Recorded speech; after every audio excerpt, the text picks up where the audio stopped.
Can we ask everybody behind this Joy to shut up? Yeah. Shut the fuck up.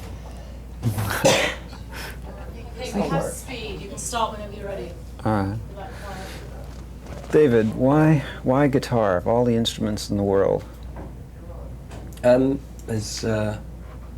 It's easier than piano, keyboards, and to me, piano and guitar are the two main instruments where you can be everything. You can be a rhythm instrument, a bass instrument, a rhythmic instrument, or a rhythm instrument, a backing rhythm instrument, and a lead instrument all at once. And everything else seems to be a part of something. It seems to be not enough on its own.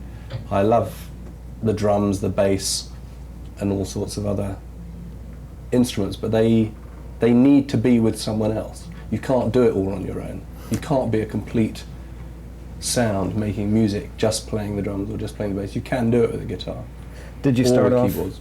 were you initially playing an acoustic instrument and then went to an electric guitar? Yeah. Who did you first listen to that made you want to play electric instead of acoustic?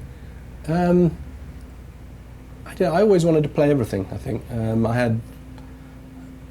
I started off listening, when I was very young, to all sorts of blues and different things when I was like,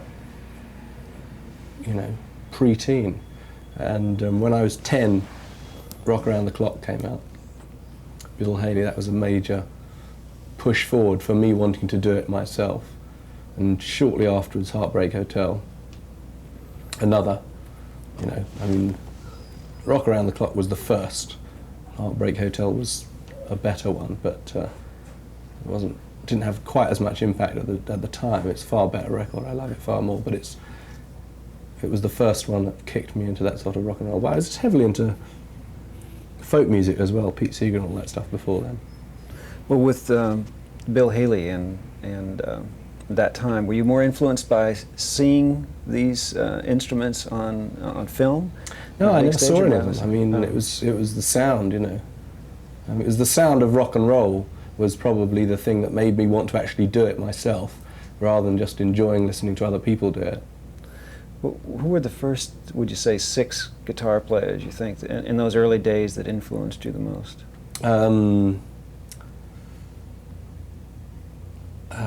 Let me think. Who were the first 6? God, I should think Pete Seeger, Lead Belly, Hank Marvin.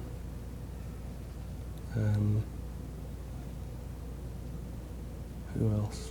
Was Hank Marvin the first major British guitar player over there? He was the first major electric sort of guitar hero for us Brits, yes.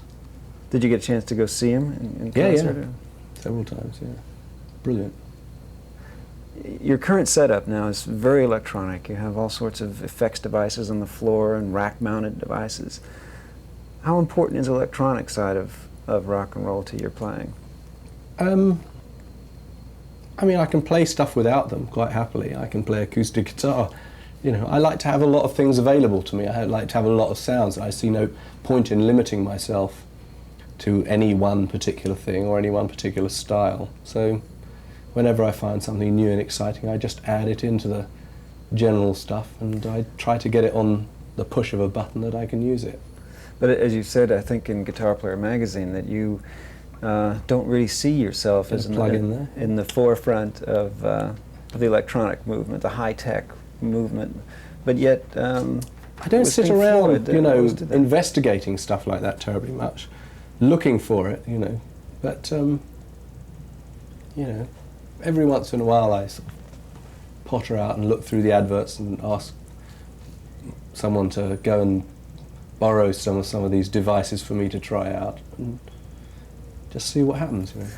What do you think that it is, could you say, about your own style that makes it uniquely David Gilmour? Wish I knew. I'm glad that it is fairly unmistakably me. I mean, for better or worse. I mean, it's hard to know. Not many people think it's someone else, and I'm glad I've got that, because it's definitely a plus to have. Did you consciously develop a unique style that sort of came along? If I try to sound like anyone else, I can try very hard to sound like Jeff Beck or Eric Clapton or Hendrix or whoever, or, it never works. It sounds like me trying to sound like them. The guitar to most people, I think, throughout the world is probably the preeminent symbol of rock and roll. When you were beginning your playing the electric guitar, did you find yourself as a young child standing in front of mirrors, emulating the physicality of it before the music? Never got into that at all, really. Is Trying in to your learn mind, now, but can't afford a big mirror. Is in your mind the guitar the symbol of rock and roll? Well, it goes back to the same thing. It's the most complete instrument, you know,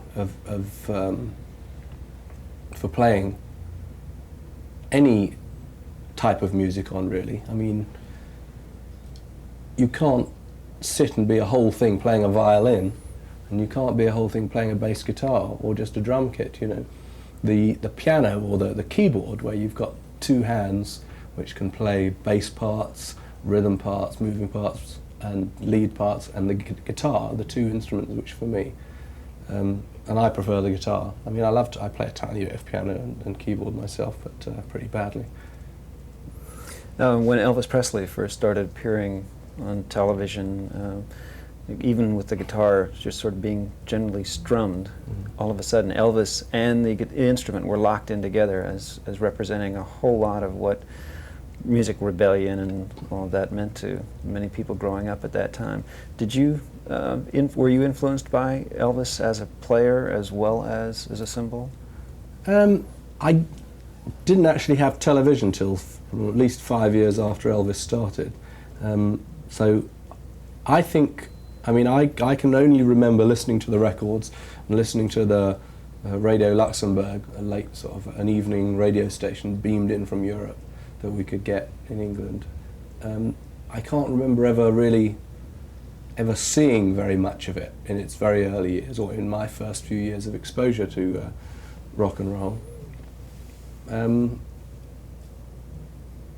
may be deluding myself, but I suspect I'm less concerned with the image than what it actually sounded like. Do you recall what those first feelings were when you heard like Bill Haley and Heartbreak Hotel and yes, and all this? it was just wonderful. I wanted to be a part of it, you know. Because it was loud, because it was a sound that you hadn't heard? What was it about it? I don't know. I mean, ask 10 million other people who feel the same. I mean, you must know as well as I do. It's not something you can describe or explain, really, is it? Well, one thing I remember... I never really felt that rebellious about it or anything. I just liked it. It was good fun, you know. Frank Zappa wrote in Life magazine many years ago that one of the great important things to him was to see Rock Around the Clock in a movie theater and for the first time hear his own music, rock and roll, on giant speakers and hear it so loud. What was going on in those days in England, in the British music scene? Was it skiffle music and then all of a sudden it was rock and roll? I mean, it all gradually changed. It was awful. I mean, most of the stuff on the English charts when I was about 10, 12, 13 was dreadful old ballads by real awful stuff. And every once in a while there'd be this gem, and all the young people I know would be sort of raving about it and plug it into Radio Luxembourg to listen to it. Petula Clark and people like that, it's all over the place. What's in the future for David Gilmour? More of the same, I guess. Carry on till I drop. Probably. Will there be any videos in the next year? I really haven't got any definite plans fixed up. You know, I'm only contemplating starting to put a new album together, considering doing another tour next year. I mean, I'd like to get an album and a tour together for next year over here. But nothing's particularly definite yet. I'm just meandering on, doing occasional bits here for myself and bits for other people. Thank you. You're one. We're done. Great, thank you. Let's play some back.